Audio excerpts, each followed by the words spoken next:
So I got to thinking, after listening to the Knights of the Republic 2 soundtrack, over and over, throughout the years that I've played it and whatnot, and just listening to it on its own, those 5 notes at the very beginning of the main theme, I now hear it everywhere in the pieces, and that it's amazing. I can't believe I hadn't picked up on this. I think I picked up on it like on a few places here and there, but I didn't realize how many spots throughout the game, throughout the soundtrack, those 5 notes are prevalent. I'm gonna play them again. Hopefully you can hear it all right on your end.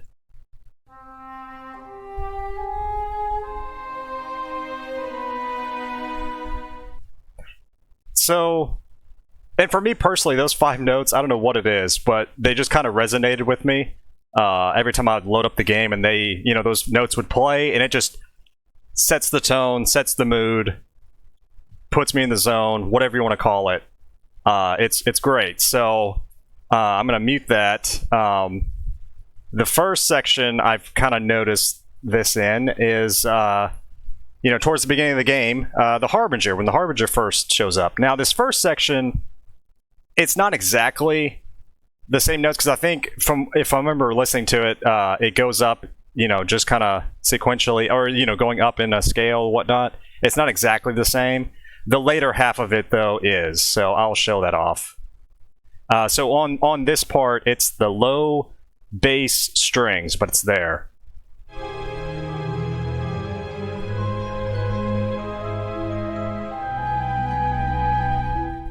So yeah, that was the low bass strings. Now here is the very end of the Harbinger piece.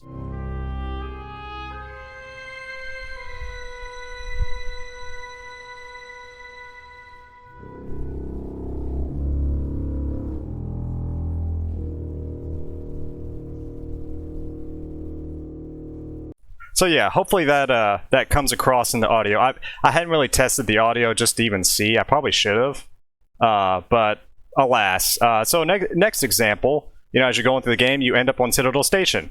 Right at the beginning of the song is those notes. Here you go.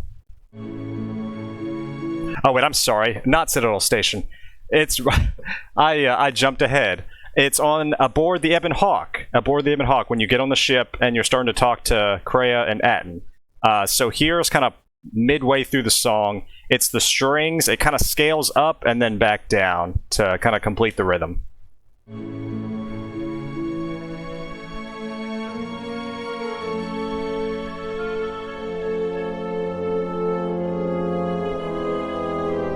And it resolves and continues on. So yeah, that's aboard the Ebon Hawk. I love that song. That was probably, honestly, one of my favorite songs, throughout the soundtrack. I mean, honestly, all the pieces are good, but, so yeah, next, like I said, Citadel Station, right at the beginning of the song, so here you go.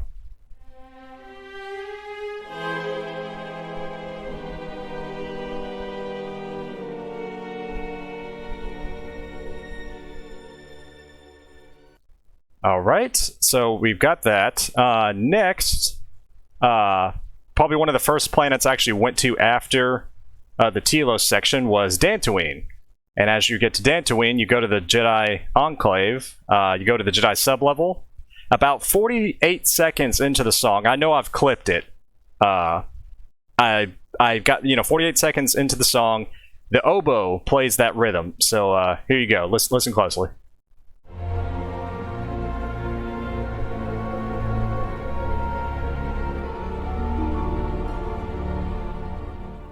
And there you go. There it is again. Next, we have Narshadow, one of my favorite planets, honestly, in the game.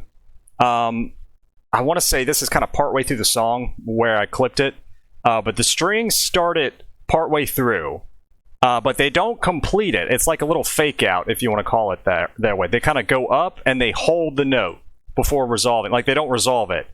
And as they're holding the note, the lower strings come in and then play the theme and then resolve it. You'll hear it. Here you go.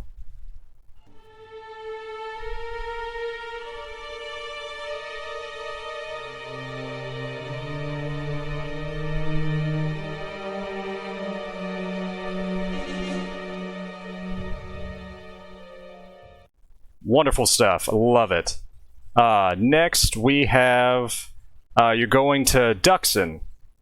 When you get to the tomb of Frida or however you say it.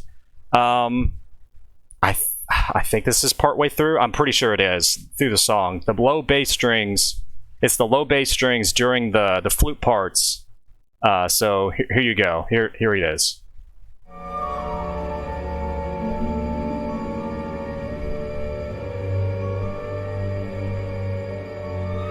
Not exactly the same rhythm, but pretty close.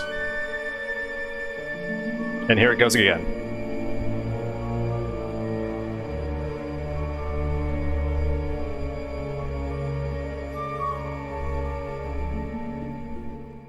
So yeah, there you go. Next, we have... What do I have on my list? The Sith Academy. When you go to Korriban, 18 seconds in, it plays at the flute. Actually, I have written down either a flute or clarinet part. And it looks like the strings do a little bit of backup.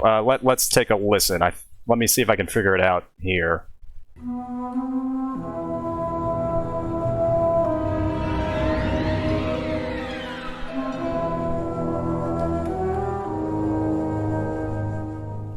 Yeah, that sound to me that sounds like a flute, like a very low bass flute or whatever you want to call it. Yeah.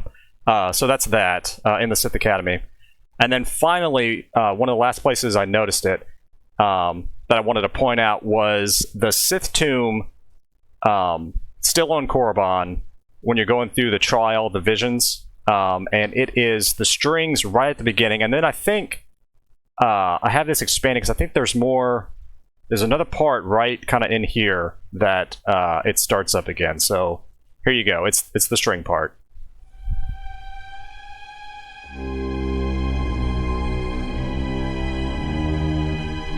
And then go up again, and then back down.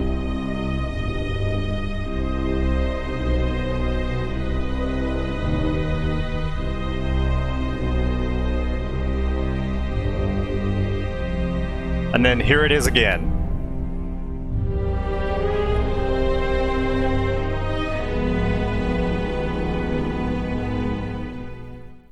So yeah, that's not where the song ends, but I just kind of faded it out, kind of just spliced it. So yeah, just little fun things I noticed about the theme. I'm going to play the theme one more time just to show it off again.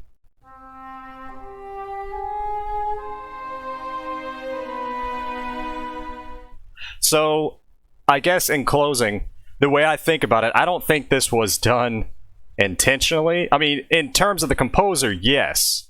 But in terms of story, I don't know if this was done intentionally, but this is the way I think of it. So obviously, it's the first notes you hear in the game when you start up the character creation.